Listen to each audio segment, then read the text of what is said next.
하나님의 말씀은 예레미야서 22장에서 24장까지의 말씀입니다. 예레미야 22장에서 24장까지 말씀을 함께 보도록 하겠습니다.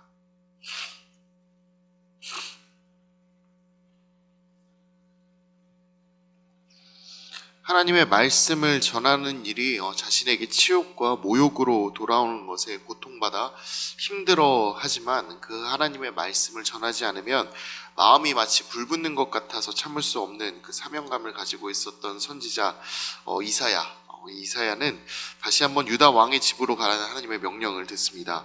우리 22장 1절의 말씀을 함께 읽어보도록 하겠습니다. 여호와께서 이와 같이 말씀하시되 너는 유다 왕의 집에 내려가서 거기에서 이 말을 선언하여.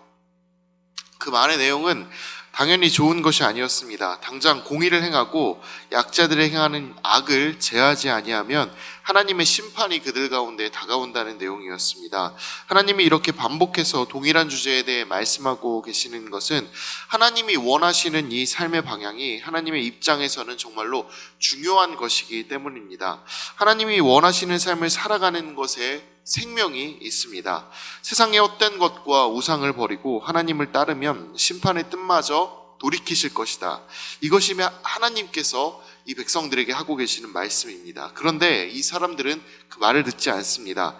그것이 문제입니다. 죄에 가까워져 그들의 삶이 더 이상 하나님의 그 말씀을 듣지 않고 하나님께로 향하지 않고 있었던 것입니다. 공의와 선을 행하는 일들은 지금 우리에게도 굉장히 중요한 과제입니다.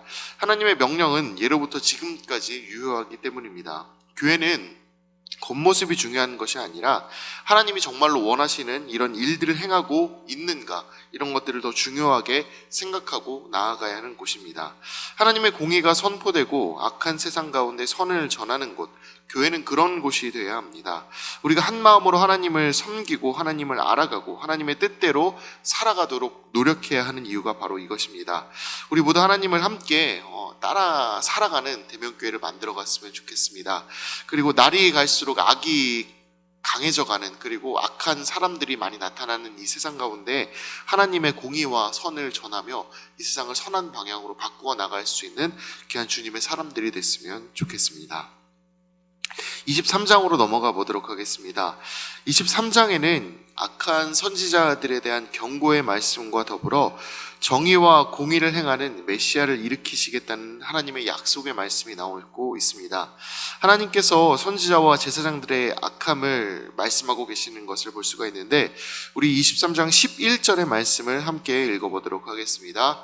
여호와의 말씀이니라 선지자와 제사장이 다 사악한지라 내가 내 집에서도 누구보다도 하나님의 가까이에 있고 하나님의 뜻을 깊이 헤아리고 그것을 전해야 하는 것이 선지자와 제사장의 의무라고 할 수 있습니다. 그러나 하나님은 이 모든 선지자와 제사장들이 다 사악하다라고 말씀하고 계십니다. 심지어 그들이 행하고 있는 악이 내 집에서도 발견이 된다라고 이야기를 하고 계십니다. 성전 안에서도 하나님 아버지 앞에서 그 거짓을 행하고, 그리고 하나님의 뜻을 제대로 헤아리지 않은 채 자신의 말을 하는 사람들이 많았다라는 것입니다. 여러분, 집에서 새는 바가지가 나가서도 샌다라고 하죠. 이들의 죄악이 성전 안에서도 이렇게 하나님을 제대로 알지 못하고 자신의 뜻대로 행동하는 것이었다면 이들의 죄악이 과연 성전 안에서만 국한되는 것이었을까요? 그렇지 않습니다. 성전 밖에서는 더하면 더했지 덜하지는 않았을 것입니다. 이들은 악한 일상을 살아가며 그 삶을 성전에서도 그대로 행하는 사람들이었습니다. 심지어 제사장과 선지자라는 직분을 가지고 있어서 악한 길로 다른 사람들이 나가는 길에서 그들을 이끌어야 하는 직책을 가지고 있음에도 불구하고 오히려 그들이 앞서서 악한 길로 먼저 향하고 있었던 것입니다. 그래서 하나님은 이들의 말들을 듣지 말라라고 이야기하고 명령하고 계십니다. 우리 16절의 말씀을 같이 한번 읽어보도록 하겠습니다. 만군의 여호와께서 이와 같이 말씀하시되 너희에게 예언하는 선지자들의 말을 듣지 말라. 그들은 너희에게 헛된 것을 가르치나니 그들이 말한 묵시는 자기 마음으로 말미암는 것이요 여호와의 입에서 나오는 것이 아니니라. 예, 그렇습니다. 하나님께서는 이 선지자들의 말을 듣지 말라, 그들의 말은 내 뜻이 아니다 라고 이야기하며 그들과 상종조차 하지 말 것을 말씀하고 계십니다. 이렇게 악한 지도자들이 득세하는 그 가운데, 그리고 그들이 자신의 말을 하고 있는 이 가운데 하나님께서 이 백성들에게 주시는 해결 방안은 과연 무엇일까요? 바로 메시아를 통해서 정의와 공의를 다시 한번 바르게 세우고 하나님의 통치를 회복시키겠다라는 하나님의 약속입니다. 우리 5절과 6절의 말씀을 함께 읽어보도록 하겠습니다. 여호와의 말씀이니라. 보라, 때가 이르니 내가 다윗에게 한 의로운 가지를 일으킬 것이라. 그가 왕이 되어 지혜롭게 다스리며 세상에서 정의와 공의를 행할 것이며 그의 날에 유다는 구원을 받겠고 이스라엘은 평안히 살 것이며 그의 이름은 여호와 우리의 공의라 일컬음을 받으리라. 이 말씀은 예수 그리스도의 오심으로 인하여 이루어졌습니다. 예수님은 이 땅 가운데 왕으로 오셨고 정의와 공의를 따라 살아가는 길이 무엇인지 우리에게 직접 살아내시며 가르쳐 주셨습니다. 이제 우리에게 주어진 과제는 예수님이 온전히 이루신 그 일들을 얼마나 이 세상 가운데에서 잘 지키며 살아가는가입니다. 사람들의 그 거짓된 말과 그리고 그 사람들의 자신의 뜻을 이야기하는 것에 지쳐있던 이 백성들 가운데 하나님의 그 뜻과 하나님의 생각 그리고 하나님의 올바른 말씀들이 이 땅 가운데 오게 되었으니 이제 우리가 그 말씀을 얼마나 제대로 지키며 살아갈 수 있는가, 그것이 바로 우리에게 주어진 과제가 되는 것입니다. 22장의 주제와도 연결이 되어집니다. 메시아이신 예수님을 따르며 공의를 선포하는 교회를 만들어가고 그리고 그런 성도들이 되는 것, 그것이 우리의 비전이 돼야 하겠습니다. 그리고 그렇게 살아가도록 우리의 삶을 매일매일 변화시켜 나아가야 하겠습니다. 우리 모두 메시아이신 예수 그리스도를 그렇게 더욱더 알아가기 위하여 노력해야 하며 예수님이 보여주셨던 그 일들과 그 말씀들이 무엇인지 알아가기 위하여 더욱더 성경 가운데로 깊이 들어갈 수 있어야 하겠습니다. 그리고 그것들을 행동으로 옮겨내는 삶을 살아가는 사람들이 될 수 있어야 하겠습니다. 우리 모두 같이 예수님을 향해 함께 나아가는 귀한 성도들이 될 수 있기를 진심으로 바랍니다. 24장으로 넘어가 보도록 하겠습니다. 24장은 이 사람들이 바벨론의 포로로 잡혀가는 사건이 발생하는 것을 볼 수 있습니다. 그 뒤에 하나님께서는 예레미야에게 두 광주리 무화과의 환상을 보여주시는데 한쪽에는 매우 좋은 무화과가 담겨 있고 한쪽에는 먹을 수도 없을 만큼 상해 있는 이 나쁜 무화과가 담겨 있습니다.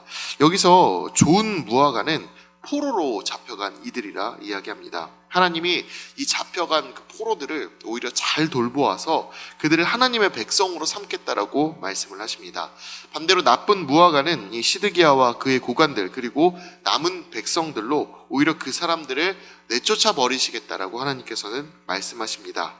보통 우리들의 생각이라면 그 남아있는 사람들에게 희망을 걸어봄직한 것이 우리들의 그 생각이고 우리들의 판단일 것 같습니다. 하나님은 그러나 우리의 생각과는 다르게 말씀하십니다.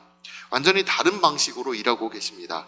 하나님은 떠나간 그 사람들을 회복시키고 그리고 그 사람들을 하나님의 백성으로 세우겠다 말씀하십니다. 이 일을 통해 하나님이 원하시는 것은 과연 무엇일까요? 우리 7절의 말씀을 한번 같이 읽어보도록 하겠습니다. 내가 여호와인 줄 아는 마음을 그들에게 주어서 그들이 전심으로 내게 돌아오게 하리니 그들은 내 백성이 되겠고 나는 그들의 하나님이 되리라. 예, 그렇습니다. 하나님을 아는 마음, 하나님을 주인으로 섬기는 마음을 갖게 하는 것입니다. 이런 마음을 갖는 이들에게 하나님이 되시겠다 선포하고 계시는 것입니다. 하나님을 따라 살아가는 이유를 이곳에서 설명하고 있습니다. 사람의 권력이나 힘, 그리고 위치, 그리고 그 사람이 지금 자리에 있는 그 장소가 하나님과의 관계를 결정하는 것이 아니라 하나님을 진정으로 섬기고 있는가, 이것이 하나님과의 관계를 결정한다라고 이야기를 하고 있는 것입니다. 22장, 23장의 그 결론과 동일한 내용입니다. 우리도 세상적인 위치에 신경을 쓰는 것보다 하나님과의 관계를 더욱 신경 써야 하겠습니다. 그것을 더 깊이 생각하며 하나님과 동행하는 삶을 사는 것에 더욱더 주목해야 하겠습니다. 그렇게 하나님과 함께 살아가는 것, 그리고 하나님이 우리의 주인이심을 기억하며 살아가는 것, 그것이 바로 우리의 삶 가운데 나타날 때 하나님께서는 우리의 주인이 되시고 우리를 이끌어 주실 것입니다. 그 하나님이 우리의 삶을 이끌어 주시도록 우리가 먼저 하나님의 우리의 주인됨을 고백하고, 그리고 하나님이 우리를 이끌어 주신다라는 그 생각 가운데에서 하나님만을 섬기며 살아가는 귀한 사람들 되기를, 성도님들 되기를 진심으로 축복합니다. 이제 예레미야 22장에서 24장까지의 말씀을 경청하도록 하겠습니다. 주의 말씀은 내 발의 등이요 내 길의 빛이십니다. 아멘.